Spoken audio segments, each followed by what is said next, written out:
మరి రాజశేఖర రెడ్డి గారి బొమ్మ చూసాను మీ ఇంట్లో. రాజశేఖర రెడ్డి గారి బొమ్మ ఇవన్నీ ఆయన is a good friend of mind. అచ్చా. అప్పుడు నేను ఎంపీగా ఉన్నప్పుడు కూడా ఆయన ఎంపీగా ఉన్నాడు. ఎంపీగా ఉన్నారు. అప్పటి నుంచి బాగా పరిచయం, చాలా ఫ్రెండ్లీగా ఉండేవాడు నాతో. రాజశేఖర రెడ్డి గారితో బాగా పరిచయం, బాగా అనుబంధం ఉండేది. ఎట్లా ఆయన గవర్నమెంట్ ఎట్లా పనిచేసిందని మీరు అనుకునేవారు? ఆయన బాగా 5 ఏళ్ళు బ్రహ్మాండంగా చేపట్టి సెకండ్ టైం కూడా రిపీట్ అయ్యి ఆయన గెలిచాడు. ఏంటి ఆయనలో ఉన్న విశిష్టత? మీరు ఆయన మాట తప్పడు, అనుకున్న పని చేస్తాడు. ఎవరికన్నా మాట ఇస్తే ఆ మాట తప్పడు. అసలు ప్రజలకు చేసిన వాగ్దానాలు కూడా ఆయనకు వీలైనంత వరకు సక్రమంగానే ముఖ్యమంత్రిగా పరిపాలించాడు. ఆయన చేసిన పనుల్లో మీకు బాగా నచ్చింది ఏంటి? రాజశేఖర రెడ్డి గారు చేసిన కార్యక్రమాలు ఒకటి కాదే, ఆరోగ్యశ్రీ పథకాలు పెట్టాడు. ఇవన్నీ ఒక పథకం కాదు, ఒక 10 ఏమో ఉన్నాయి. సినిమా ఇండస్ట్రీకి ఎవరు బాగా చేశారు? ఇండస్ట్రీ ముఖ్యమంత్రులు ఈ సినిమా ఇండస్ట్రీ హైదరాబాద్ రావడానికి కారకుడు చెన్నారెడ్డి గారు.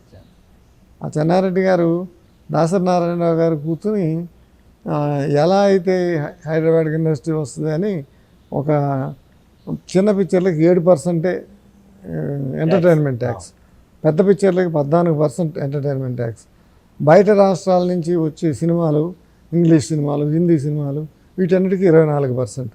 ఆ 7% అనేటప్పటికి 14% అనేటప్పటికి మెడ్రాస్లోకి సినిమా తీయటం ఎట్లా, అంతా మానేసి అంతా ఇక్కడికి వచ్చేసారు. మొత్తం మీద ఓవరాల్గా చూస్తే ఏ ముఖ్యమంత్రి అంటే మీకు బాగా ఇష్టం?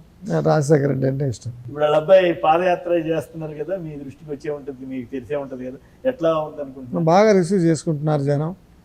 ఎక్కడ ఏ ఊరు వెళ్ళినా ఇసుక వేస్తే రాళ్ళంత జనం వస్తున్నారు. ఆయన చాలా కష్టపడుతున్నాడు.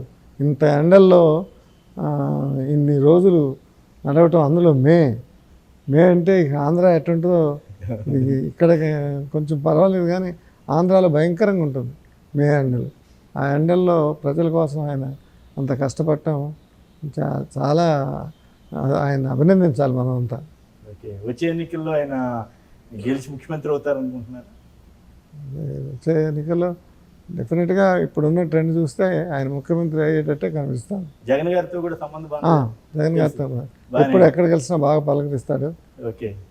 రాజశేఖర రెడ్డి గారు ఉన్నప్పుడు కూడా, రాజశేఖర రెడ్డి గారి ఇంటికి నేను వెళ్ళినప్పుడు కూడా అక్కడ కలిసాము. ఓకే. మీ బ్రదర్ ఏమో వైఎస్ఆర్ కాంగ్రెస్లో ఉన్నారు, రాజశేఖర గారు యాక్టివ్గా. మీ అల్లుడు ఏమో టీడీపీ ఎంపీగా ఉన్నారు. ఎట్లా ఈ రెండింటిని ఎట్లా? మనం దేంట్లోనూ లేము. ఓకే. సో మీకు రాజకీయాల మీద పూర్తిగా ఆసక్తి పోయిందా? లేదా పూర్తిగా ఆసక్తి. ఇప్పుడున్నటువంటి పరిస్థితుల్లో ఈ ప్రత్యేక హోదా ఉద్యమం ఇవన్నీ జరుగుతున్నాయి కదా, దాని గురించి మీకు ఉన్న అవగాహన ఏమిటి? మీరు ఏం చెప్తారు దాని మీద?